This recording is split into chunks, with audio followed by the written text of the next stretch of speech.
Robert Johnson is considered the king of the Delta blues. He's also considered the father of rock and roll. It is very significant that Johnson would be considered the father of rock and roll, as it is alleged that he had sold his soul to Satan in Clarksdale, Mississippi, in exchange for guitar playing abilities and worldwide fame.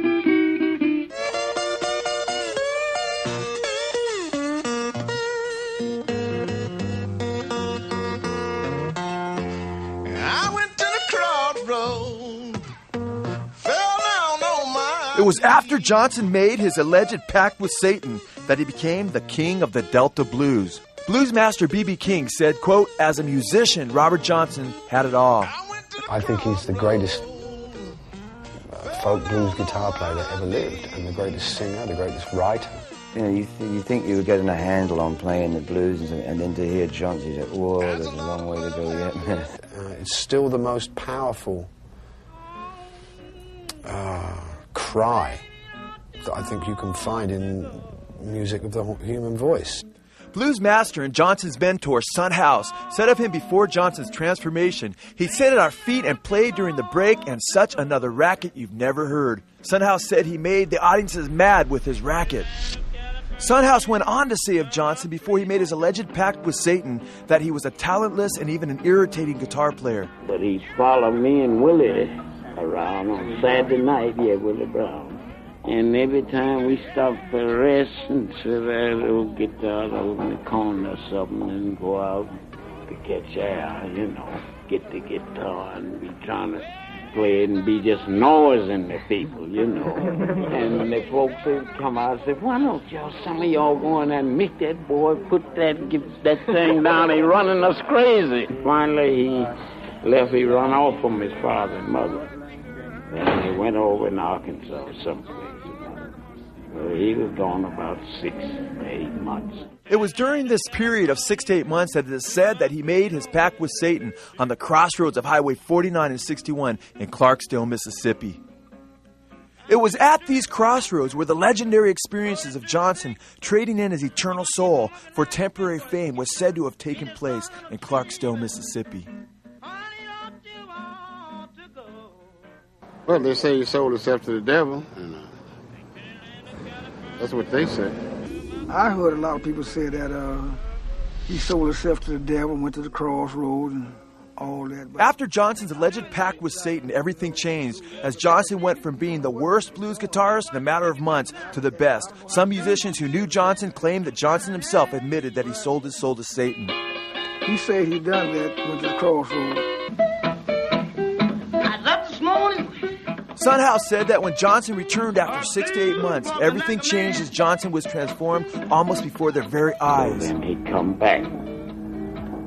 When he come back, me and Willie Brown was playing out there, and he walked in. He said, can I hit a little tune? I said, "Nah, don't come back with that, Robert." I said, the people don't want to hear that racket. He said, let them say what they want to say. I want you to see what I learned. Son House said when he finished, all of our mouths were standing open. They couldn't believe what they were hearing. Son House declared emphatically, quote, "He sold his soul to the devil to play like that." The Rock and Roll Hall of Fame has stated that Robert Johnson's songs are, quote, "the bedrock upon which modern blues and rock and roll were built." He's not only declared to be the father of rock and roll, but the Rock and Roll Hall of Fame says that Robert Johnson stands at the crossroads of American music, much as a popular folk legend has it. He once stood at Mississippi Crossroads and sold his soul to the devil in exchange for guitar-playing powers. Incredibly, Robert Johnson went from a guitarist who couldn't play a lick in a matter of months to a guitarist who, like a medium, didn't even have to practice as he channeled music from the spirit world at will. I never seen him have to practice anything like that. Never seen him sit down and learn a song. He already knew it. Once he attempted to play it, he knew it. He had a built-in computer. Everything he heard was there. All he had to do was punch the button. Whether or not the crossroads of Highway 49 and 61 are the exact place that Robert Johnson sold his soul, we cannot know for sure. But one thing is clear, Johnson had indeed given his soul to Satan. This is brought out in his own lyrics, which testify to this. Early this morning, he knocked upon my door.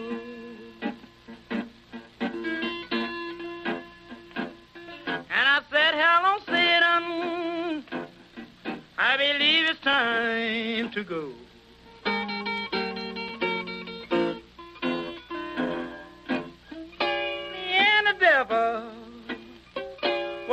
walking side by side.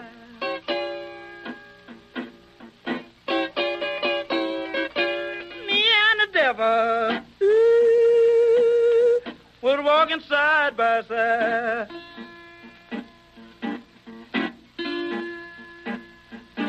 I'm going to beat my woman until I get sad. Robert Johnson had a genuine fear of Satan coming to collect his soul, which is vividly recounted in songs like Hellhound, On My Trail. I got to keep moving, I got to keep moving, and the day keeps on wearing me. There's a hellhound on my trail. Selling one's soul to Satan is a thread that runs through the history of rock and roll from Robert Johnson until present. Bob Dylan sings a takeoff on this theme on Highway 49, and Eric Clapton sings Crossroads, which seems to be a lament for having once sold one's soul.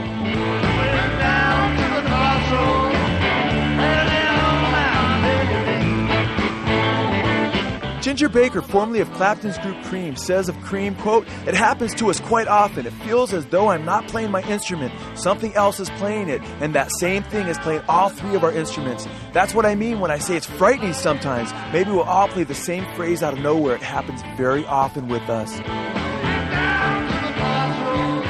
Robert Plant, lead singer of the now defunct Led Zeppelin, one of the biggest bands of all time, said in an interview that he possessed a container of dirt taken from the crossroads of Highway 49 and 61. Robert Plant and Jimmy Page's last album together was appropriately called Walking into Clarksdale. Incredibly, the title cut is about meeting a hellhound from hell on Highway 49 in a burnt-out motel. I see 12